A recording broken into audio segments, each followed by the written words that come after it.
আসসালামু আলাইকুম। আপনারা বাংলাদেশের লোক হয়ে বাংলাদেশের লোকের কত বড় ক্ষতি করেন।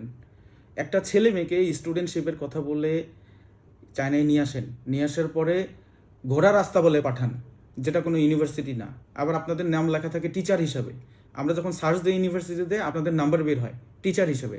যখন আমি চাইনিজের কথা বলি আপনার সাথে, আপনি একটা চাইনিজও পারেন না। এবং যখন আমি পুলিশের ভয় দেখাইছি তখন বলেন না আমি এরকম কিছু লিখি নেই, তখন আপনি ভয়ে অস্থির হয়ে যান। কেন ভাই? আপনি নিজের দেশের লোকের সাথে এরকম বাটপারিটা করেন কেন? আমরা যদি এখন পুলিশে আপনাকে দেই, আমার দেশের লোক আপনি, এটা কি ভালো হবে? এইরকম বাটপারি, এরকম দুই নাম্বারই তো চাইনিজ গভর্নমেন্ট সহ্য করবে না। আমি যদি গভর্নমেন্টের উপর লেভেলে একটু কানেকশন করে যদি বলি যে এই ইউনিভার্সিটি আমাদের দেশের কিছু অসৎ ব্যবসায়ীর সাথে কানেকশন করে আমাদের দেশ থেকে লোকজন নিয়ে এসে টাকাটা উল্টাপাল্টা মেরে দিচ্ছে, আপনারা তো এই কাজটা করতেছেন। তাদেরকে না শিখাচ্ছেন কোনো ভাষা, না শিখাচ্ছেন কোনো লং কোর্স বা কোনো কি বলবো, তার কোনো মেজর নাই, তার কোনো ভাষার কোনো সার্টিফিকেট নাই, আসতেছে এক জায়গায় থাকতেছে, থাকার পরে তারা বাংলাদেশে চলে যাচ্ছে। এই ধরনের বাটপারি বন্ধ করেন আপনারা।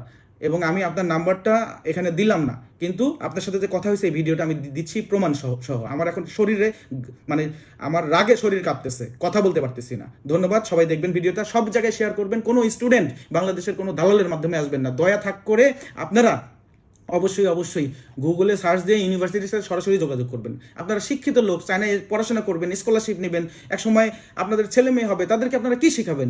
আপনি বাটপারের দ্বারা প্রতারিত হয়েছেন, আপনি বাটপারি করছেন, আপনার ছেলে মেয়েকে কি বাটপারি শিখাবেন? লজ্জা লাগবে না আপনার? দয়া করে ইউনিভার্সিটিগুলো নিজে সার্চ দেন। প্রত্যেকটা ইউনিভার্সিটির আলাদা আলাদা পোর্টাল আছে, আপনি নিজে নিজে ভর্তি হতে পারবেন। বিশ্বের যে কোনো ইউনিভার্সিটিতে সেই ব্যবস্থা আছে। কেন আপনি বাটপারের পাল্লায় পড়বেন? দালালের কাছে যাবেন, দালালের কাছে যাবেন, বাটপারের পাল্লায় পড়বেন।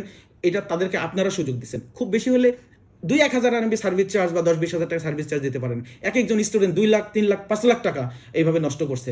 এই আমার সামনে আমার ক্যামেরা যে ধরে আছে সে একজন স্টুডেন্ট।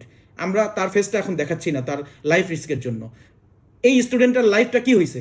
সেই স্টুডেন্টটার এখানে আসছে স্টুডেন্ট হিসাবে এখানে কাজ খুঁজতেছে, কুকুরের মতো দৌড়াদৌড়ি করতেছে, এই কাজ করতেছে সেই কাজ করতেছে, কাজ নিষেধ সেখানে। পুলিশ স্টেশনে থেকে বারবার তাকে নক দেয়, তুমি ইউনিভার্সিটিতে নাই কেন, বা তোমার এখানে রেজিস্ট্রেশন নাই কেন। এই যে চাপের মধ্যে এতগুলো স্টুডেন্টকে আপনারা ফেলছেন কেন ভাই? সবাই ভিডিওটা দেখবেন এবং শেয়ার করবেন। 哪个公司嘛？有人推荐给你的微信，推荐给我你的一个推荐信，他说这是你是大学老师，怎么会是这样啊？我是，不要说我是，到底是怎么回事啊？这个你是骗子对吧？那你的那个推荐信里面是写的是你是老师啊，是不是叫警察？